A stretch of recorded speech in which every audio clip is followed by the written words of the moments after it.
میاں اور بیوی کے تعلق کے حوالے سے آپ نے بتایا کہ مرد کو اللہ نے برتر اور عورت کو کمتر پوزیشن دی ہے۔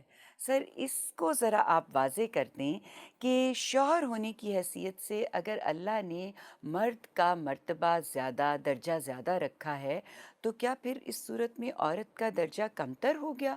سوسائٹی میں ایسا سمجھا جاتا ہے کہ مرد عورتوں سے برتر ہیں، اور اسی کو پھر اس طرح لیا جاتا ہے کہ شوہر برتر ہے بیوی سے۔ برتر کے لفظ کے مقابل میں بیوی کے لیے کمتر کا بول دیا جاتا ہے کہ بھی وہ اس میں درجے میں کمتر ہے، لیکن لفظ کا یہ استعمال درست نہیں ہے۔ یہ تصور تو ہے نا جو لوگوں نے لیا ہوا ہے اور بغیر سوچے سمجھے لیا ہوا ہے۔ ایسا نہیں ہے کہ وہ اس کی بنیاد میں کوئی دلیل دیتے ہیں یا کوئی ایسی چیز پیش کرتے ہیں۔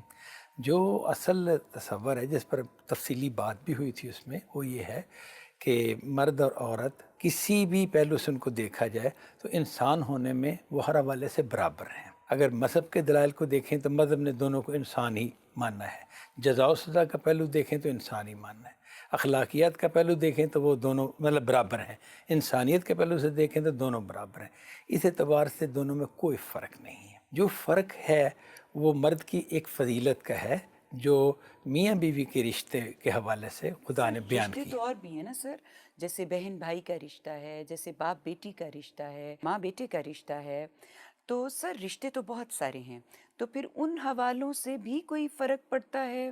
میاں اور سب بیوی کا تو رشتوں میں اگر انسان ہونے کا پہلو زیر بحث ہوگا تو یکسر برابر ہوں گے، اور اگر رشتے کے زاویے سے بات ہو رہی ہوگی تو ظاہر ہے کہ باپ بیٹی سے برتر جگہ پر کھڑا ہے، ماں بیٹی سے برتر جگہ پر کھڑی ہے، ماں بیٹے سے بھی برتر جگہ پر کھڑی ہے۔ برتر کا لفظ ہے اس کے رشتے کی زاویے سے بات۔ میاں اور بیوی کا جہاں تک تعلق ہے تو میاں پر چونکہ کوئی ذمہ داریاں ڈالی گئی ہیں، اسے گھر کا نگران بنایا گیا ہے، تو اسے ایک فضیلت دی گئی ہے۔ اس فضیلت کو ہم بیان کرتے ہوئے لفظ برتر بول دیتے ہیں۔ لفظ برتر جب ہم بولتے ہیں تو اس سے ہمارا مخاطب یہ مفہوم لے سکتا ہے کہ بیوی کمتر اور شوہر برتر، لیکن یہ غلط ہوگا، کیونکہ اگر اس طرح سے ہم لیں گے تو اس کی زد جا پڑے گی کہ شاید انسان ہونے میں بیوی کمتر ہے اور انسان ہونے میں شوہر برتر ہے، حالانکہ انسان کے زاویے سے یہ بات ہو ہی نہیں رہی۔ سر، ہم اس کو ایسے بھی بیان کر سکتے ہیں، 4 لوگ کنٹیسٹ کر رہے ہیں پرنسپل کے لیے اور ایک ان میں سے سلیکٹ ہو جاتا ہے، تو باقی 3 جو ہیں وہ کمتر نہیں ہو جاتے۔